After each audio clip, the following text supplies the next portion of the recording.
ओम नमः शिवाय। श्री शिव महापुराण उमा संहिता अध्याय 28 साया पुरुष वर्णन। पार्वतीए કહ્યું, હે સ્વામી, આપે કાલ વચનના પ્રકારનું વર્ણન કર્યું, હવે કૃપા કરીને સાયા પુરુષનું શ્રેષ્ઠ જ્ઞાન મને કહો। શિવ બોલ્યા, હે દેવી સાંભળો। સૂર્ય કે ચંદ્ર તરફ પીઠ રાખીને શ્વેત વસ્ત્ર ધારણ કરી ધૂપ દીપ વગેરેથી સુવાચિત થઈને સર્વ ફળદાતા ઓમ નમો ભગવતે રુદ્રાય એ નવાક્ષર મંત્રનું સ્મરણ કરતા પોતાની છાયાના દર્શન કરવું, તેનાથી તેને બ્રહ્મ પ્રાપ્તિ થાય છે। બ્રહ્મ હત્યાદિ પાપ અને સ્પર્શી શકતા નથી। જો તે છાયા મસ્તક વગરની દેખાય તો તેને મૃત્યુ 6 મહિનાની અંદર થાય છે। જો એના શુકલ વર્ણ હોય તો ધર્મવૃત્તિ થાય છે, અને જો કૃષ્ણ વર્ણ હોય તો પાપ છે। રક્ત વર્ણ થતા બંધન, પીળો વર્ણ થતા શત્રુ જાણવો। જો છાયા નાક વગરની હોય તો વિવાહ, બંધુ, મૃત્યુ અને અન્નનો અભાવ થાય છે। જો કઠિન હોય તો પત્નીનો વિનાશ, પગ ન હોય તો સર્વથા નાશ સૂચવાય છે। હે પાર્વતી, એ સાયા પુરુષને જોઈને નવાક્ષર મંત્રનો અંતઃકરણમાં જપ કરવો। જો 1 વર્ષ સુધી તમે જપતા રહો તો એમને સિદ્ધિઓ પ્રાપ્ત થાય છે। હવે કઠિનતાથી પ્રાપ્ત થનારી શક્તિનું જ્ઞાન વર્ણન કરું છું। એક ગુપ્ત વિદ્યા હોય છે જે બ્રાહ્મણોના મસ્તક ઉપર વિદ્યમાન છે, જેને વેદો પણ સ્તુતિ કરે છે। તે જ વિદ્યા પ્રાણીઓમાં પણ રહે છે, તેને જ ખેરારી કહેવામાં આવે છે। એ દ્રશ્ય, અદ્રશ્ય, ચલા, નિત્યા, વ્યક્તા, અવ્યક્તા, સનાતન છે। વર્ણ રહિત તેમજ વર્ણ સહિતા એ બિંદુ માલિની પણ છે। એનું હંમેશા દર્શન કરતા યોગી સફળ થાય છે। તે ફળ યોગીને માલિનીના દર્શનથી પ્રાપ્ત થાય છે। એ જ કારણથી બુદ્ધિમાન યોગી જ્ઞાનનો નિત્ય અભ્યાસ કરે।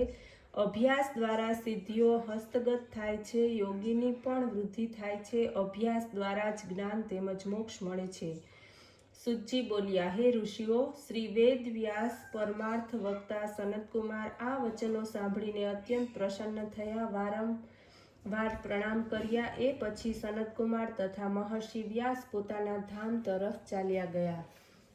અધ્યાય 29 આદિ સૃષ્ટિ વર્ણન। સૌનક બોલ્યા, હે સૂત, આપે વ્યાસ તથા સનતકુમારના સંવાદનું વર્ણન કર્યું। હવે આપ કૃપા કરીને બ્રહ્માજીની સૃષ્ટિનો પ્રકાર વર્ણવો। આ પણ આપ શ્રી વ્યાસ પાસેથી સાંભળી ચૂક્યા હશો।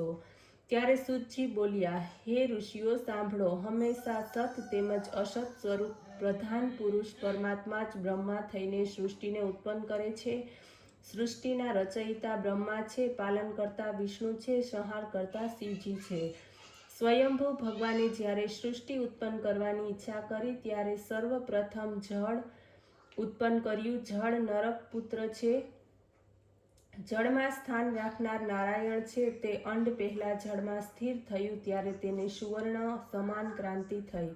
બ્રહ્માએ સ્વયં યજ્ઞ કર્યો, આ કારણે એમનું એ સ્વયંભૂ થયું। હિરણ્યગર્ભ ભગવાને એ અંડના 2 ભાગ કર્યા, જેનાથી આકાશ તથા પૃથ્વી થયા। ત્યારે બ્રહ્માએ અડધા ભાગમાં આકાશની રચના કરી,